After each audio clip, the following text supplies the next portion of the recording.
Coucou YouTube, c'est Guts. Aujourd'hui, petite vidéo pour parler des nouveaux monstres qui sont sortis aujourd'hui. Alors évidemment, t'as toutes les previews des kits qui sont disponibles dans l'onglet d'Event.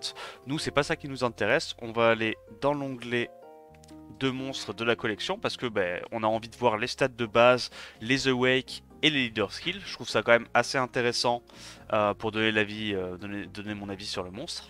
Alors le premier monstre qu'on avait déjà vu, c'était Zima qui avait été annoncé en premier. Donc on voit que c'est une famille avec des types attaque et support.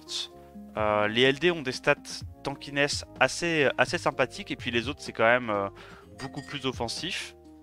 Zima du coup c'est un mob attaque, speed de base 100, donc c'est pas une famille avec une speed de base de zinzin. C'est des leader skills universels et il n'y a pas de leader skill de speed dans la famille. Donc déjà de ce côté-là, on est tranquille. Au niveau de l'awake du mob feu, on a un awake 25% accuracy, donc c'est un bon awake quand on connaît son kit. Hein. Pour rappel, sort 1, tu tapes l'adversaire et tu récupères 20% de ton ATB. Tu vois que ça n'augmente pas avec les skill up, il y a juste les damages qui augmentent un petit peu, mais c'est pas non plus un truc de fou. Le sort 2, comme on l'avait prévu, c'est 3 tours de CD. Par contre, le taux de stun n'augmente pas. Alors ça m'embête un peu, parce que je trouve que rester à 50% de chance de stun et bombe de tour, c'est pas assez consistant pour aller embêter les cleansers, les Riley, les Molly, les trucs comme ça. Donc ok, bon, why not. Sort 3, attaque tous les ennemis, enlève tous les effets bénéfiques et met le buff anti-cleanse en gros. Le buff anti-cleanse pendant 2 tours. Donc ça va être un très très bon spell je pense. Contre les gens qui jouent T2, pour moi ça va être un excellent stripper. Un peu à la manière d'un Jogun, hein. C'est le genre de stripper que tu joues vraiment spécifiquement contre les gens qui jouent le tour 2, qui se mettent sur le dos. Parce que du coup le S3 fait que ça va être assez dur à tanker. Et donc lui il a un leader skill 33% HP. Ok, bon, pourquoi pas. On en avait déjà parlé dans une dernière vidéo, le mob est pas mal. Monstre suivant, Zibala, donc le haut. Lui, ce coup-ci, il a un awake speed, donc il a 115 speed de base, là ça commence à être assez intéressant. Le sort 1, c'est le même, et le sort 2, du coup, c'est le deuxième sort 2 de la famille. Donc ça diminue les cooldowns d'un allié de 1 tour, et ça augmente son ATB de 50%, et ça a 3 tours de CD.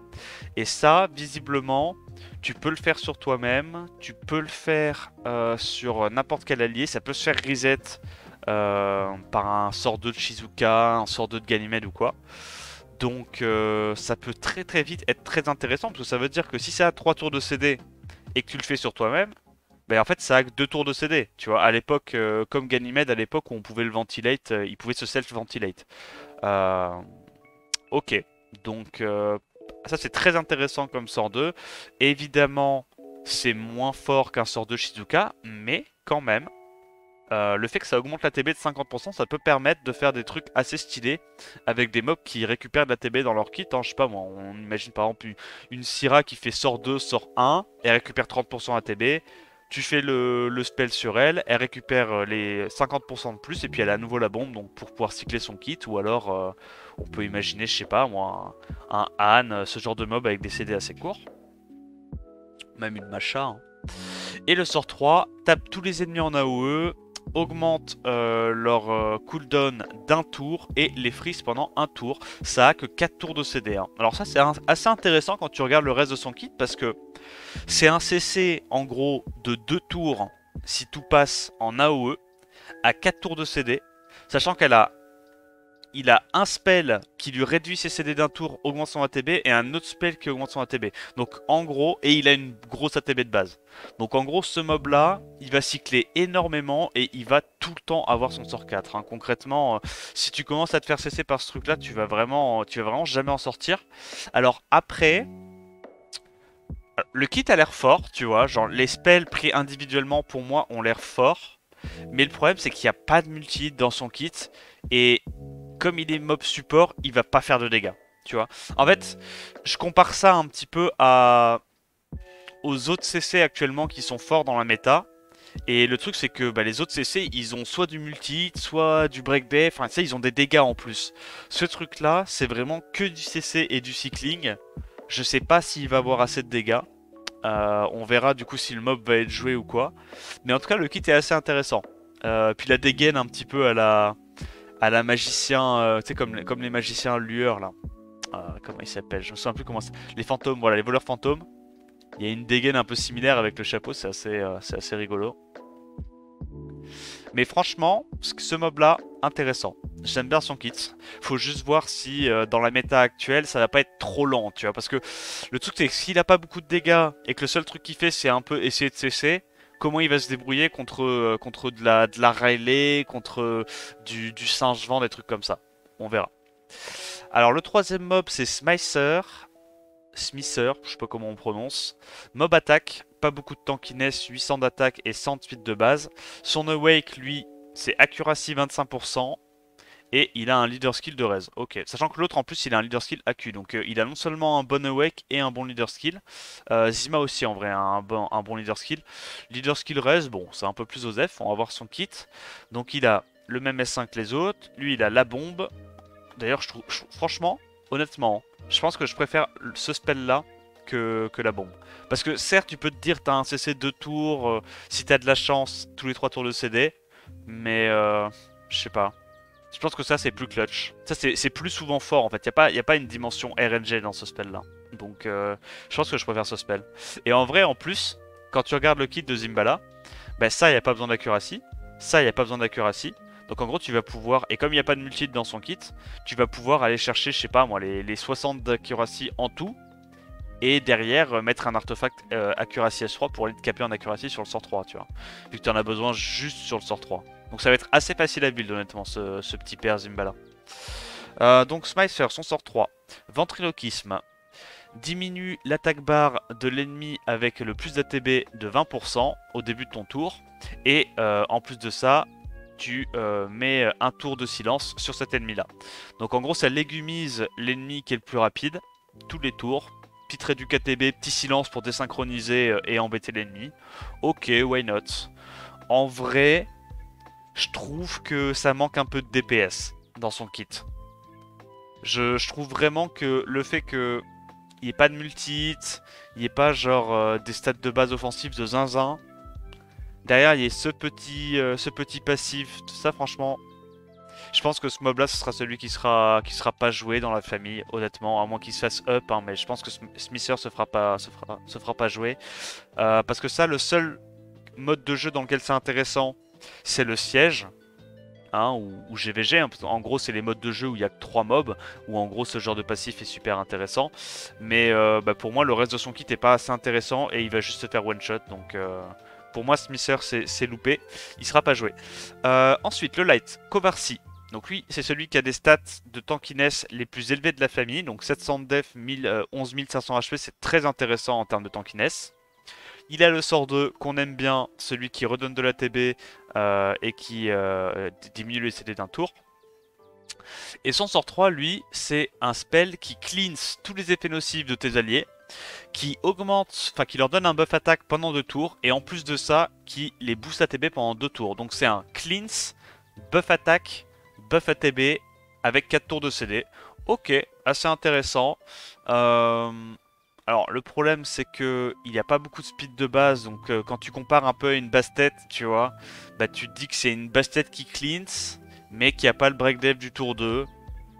En vrai ça peut être intéressant en RTA, hein, parce que le fait d'avoir le cleanse en RTA c'est très intéressant. Tu vas pouvoir le jouer à Sandrez, ou peut-être le jouer en Nemesis ou quoi, pour cut les Moors, cut les Wunsa et tout, et puis derrière pouvoir faire jouer ta team. J'aime beaucoup cette idée du cleanse. Je pense que ça pourra être joué dans certaines cleaves. Mais bon, comme d'hab, hein, les seuls cleaves qui sont viables en ce moment en RTA, c'est des cleaves avec full LD, donc avec des Ogyonki, des conneries comme ça. Donc, ouais. Ok, mais kit intéressant, juste ça va être niche quoi. Et en plus de ça, il a le lead attack qui est très intéressant aussi pour cleave, donc pas mal. Le kit a l'air assez cohérent. Et donc, le dernier marionnettiste de la famille, Zenisek.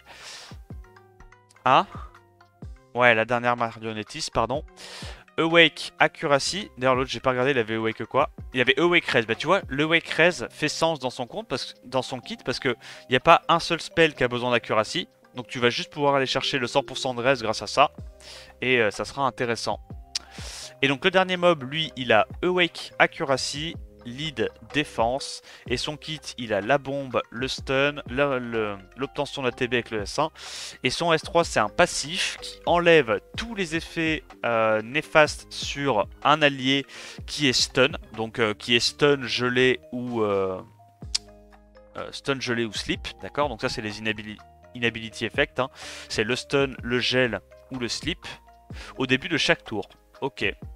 Et donc, en priorité, ça va aller cleanse l'allié qui a le plus d'effets néfastes. Ok. Ok. Si jamais il y a plusieurs alliés qui sont sous effet d'inability, donc sous stun, sous sleep ou sous gel. Ok, c'est intéressant. Donc en gros, tous les tours, tu vas pouvoir cleanse 100%, enfin tous les effets nocifs d'un de tes alliés qui se fait stun. Ok, bah c'est encore une fois un AD5 pardon, Dark anti-cleave CC, enfin anti-contrôle. C'est marrant parce que j'ai l'impression que quasiment tous les NAT5 anti-cleave CC, c'est des NAT5 Dark, hein. On a du Ragdoll, du Pater, du Jackson, mais maintenant on aura Zenisec en plus. Ok, bon. Eh bien, très bien. Un anti CC, bon. C'est pas le genre de mob qui fait kiffer à jouer parce que c'est assez passif quoi, hein. Juste tu joues avec ton passif, tu rejoues, puis tu mets des petites bombes, des petits stuns. Mais je vois ça un petit peu comme un Jackson en utilité, hein. Jackson, Ragdoll, Pater, ce genre de mob. L'avantage c'est que lui, il peut quand même clean ses alliés même s'il se fait CC, tu vois. Donc intéressant. Overall, je pense que c'est une famille qui a des kits intrigants, mais je suis pas sûr que la famille soit God tier tout de suite, hein, mais généralement c'est ce que comme toi essayent de faire. Ils sortent une famille, puis ils attendent un ou deux balance patch histoire de mettre un giga buff de l'enfer sur Terre, et puis à ce moment-là, il y a un mob qui devient broken.